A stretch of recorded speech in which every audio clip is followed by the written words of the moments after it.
जैसे sir KGS जो जाना जाता है वो कम फीस और उच्चतम शिक्षा और बेस्ट रिजल्ट के लिए जाना जाता है, बिल्कुल राइट? सर। लेकिन सर कुछ लोग ऐसे हैं जो ये बोलते हैं कि भाई नए शिक्षण संस्थान आते हैं, फर्स्ट ईयर वो 30-35 हज़ार रखते हैं फीस, उसके बाद दूसरे साल वो 80,000 कर देते हैं और फिर वो 1.5 लाख कर देते हैं।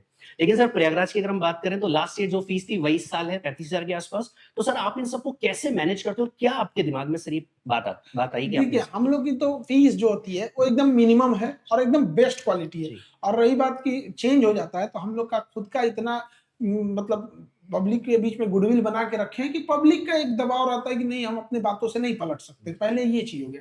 दूसरा, जो फीस है भी ना, उसका एक बड़ा रीज़न है कि गवर्नमेंट कोई जगह अलॉट नहीं की है हम लोग के लिए कि हम वहाँ पढ़ा सकें। हुँ, तो हम लोग को मकान मालिक या बिल्डिंग का क्या रेंट होगा, ये हम नहीं डिसाइड कर सकते। अब पता चला कि किसी बिल्डिंग के आप 15 लाख 20 लाख रेंट ही ले देंगे, तो उस बच्चे को आखिर कहीं न कहीं वो अल्टीमेटली कहाँ जाएगा? बच्चों पे भी जाएगा।